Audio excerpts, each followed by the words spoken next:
अरे भाई, संतान सुख हो, संतान सुख हो, ये भाग्य की बात है।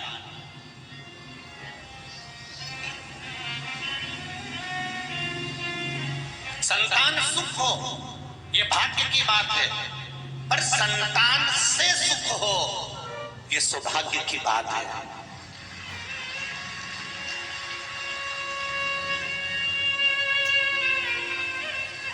हम जाकर किसी ब्राह्मण से, किसी साधु से, किसी सन्यासी से, किसी तपस्वी से, किसी साधक से, किसी उपासक से, हम किसी विद्वान जन से जाकर कहते हैं संतान का सुख नहीं है महाराज, संतान सुख हो जाए, बस एक कृपा कर दो, संतान हो जाए, संतान का सुख हो जाए, संतान सुख हो जाए।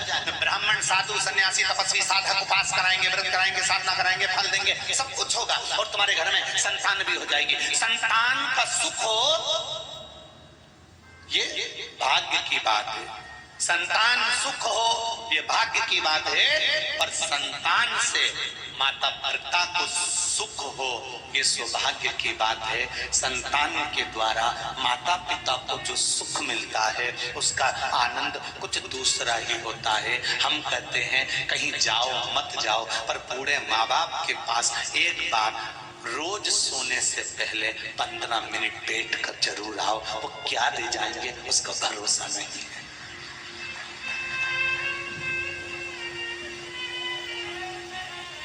ना बेटों को फुर्सत है, ना बहुओं को फुर्सत है। बचा कुचा था तो ये मोबाइल और फुर्सत बंद कर दिया। ना बेटों को फुर्सत है, ना बहुओं को फुर्सत है, ना पोतों को फुर्सत है, ना पोती को फुर्सत है, ना किसी रिश्तेदार को फुर्सत है। पर निवेदन है, जब माता पिता बूढ़े हो जाएं, बुजुर्ग हो जाएं, घर के प्रत्येक व्यक्ति को सोने जाने से पहले एक नियम बना लेना चाहिए कि मैं 15 मिनट 5 मिनट मेरी मम्मी के पास जाकर बैठूंगा, मेरे पापा के पास जाकर बैठूंगा, मेरे बाबूजी के पास जाकर बैठूंगा, मैं दादाजी के पास जाकर बैठूंगा। उनके पास में देने के लिए कुछ नहीं होगा, क्योंकि सारी दौलत, सारा धन, सारी दुकान, सारा व्यापार, सारा व्यवसाय, सब कुछ तुम्हें सौंप चुका है तुम्हारा पिता, तुम्हारी माता, सब कुछ तुम्हें दे दी।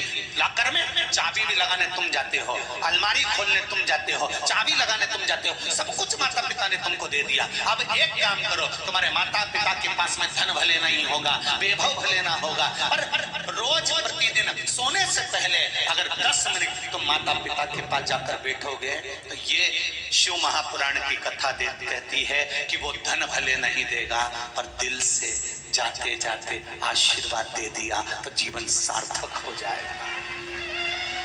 सार्थक।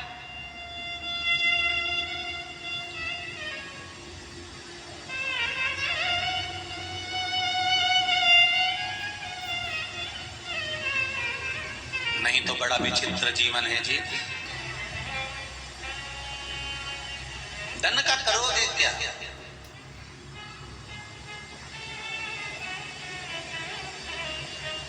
एक बात हम हमेशा कहते हैं,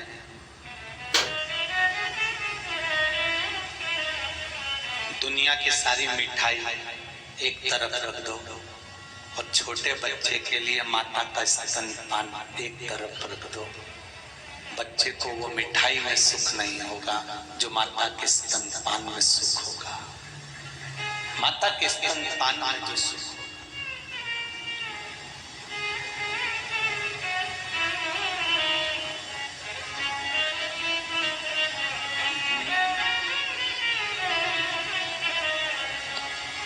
माई के दूधवन जैसन कहो मिठाई ना मिलई, माई के दूधवन जैसन कहो मिठाई ना मिलई। सब कुछ मिल जाता है दुनिया में, माई ना मिलई। सब कुछ मिल जाता है दुनिया में, माई ना मिलई।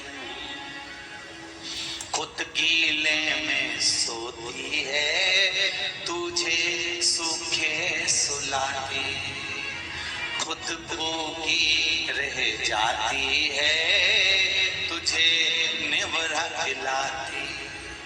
माई के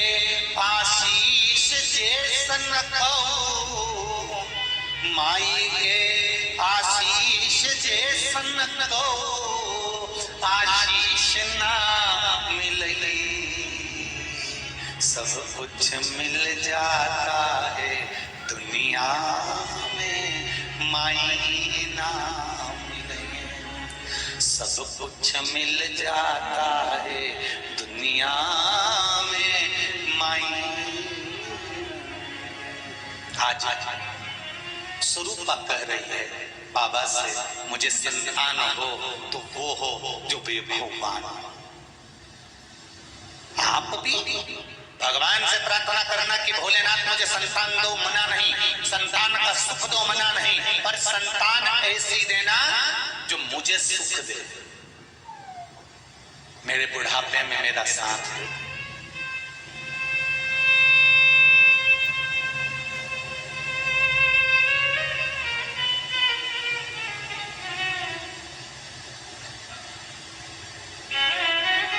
मेरा साथ जो दे, खूब पढ़ाओ बेटा को, तुम्हारी सामर्थ्यता अगर बेटा को इंजीनियर बनाने की तो तुम्हें डॉक्टर बनाओ,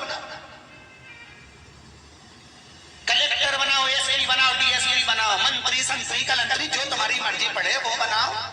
खूब पढ़ाओ बच्चों को, बेटों को, बेटियों को, खूब चट के पढ़ाई, खूब आगे बढ़ाई, मना नहीं है। पर बेटों को पढ़ाने के साथ, बेटियों को पढ़ाने के साथ थोड़ा संस्कारवान भी बनाइए, क्योंकि आपका बुढ़ापा उसी से सुधरेगा, आपका बुढ़ापा वही सुधरेगा।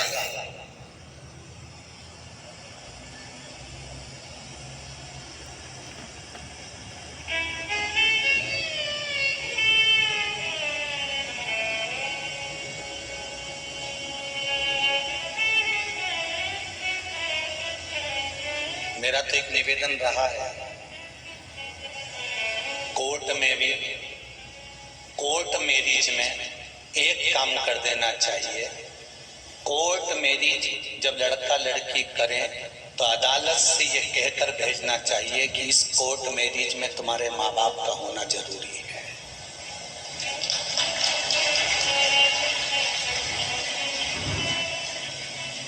बाप का घर कोई रेस्टोरेंट नहीं है कि 20 साल तक माँ बाप अपनी बेटी को पाल पोस कर बड़ा करें, 20 वर्ष तक माँ बाप अपनी बेटी को पढ़ाएं लिखाएं, करोड़ों का धन लगाएं, खूब सुंदर सुंदर आभूषण, रतन, माणिक, मोती, और माँ बाप उस बेटी को पाल पोस कर बड़ा करें, और 20 साल की जब बेटी हो जाए तो अपनी मन से कोर्ट पहुंचे और किसी के साथ में शादी कर कर चली जाए।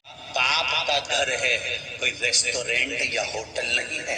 इसलिए अदालत में हो जाना चाहिए कि कोर्ट मैरिज जब होगी जब तुम्हारे माँ बाप होंगे जिन्होंने 20 साल तक तुम्हें पाल पोस कर बड़ा करा है।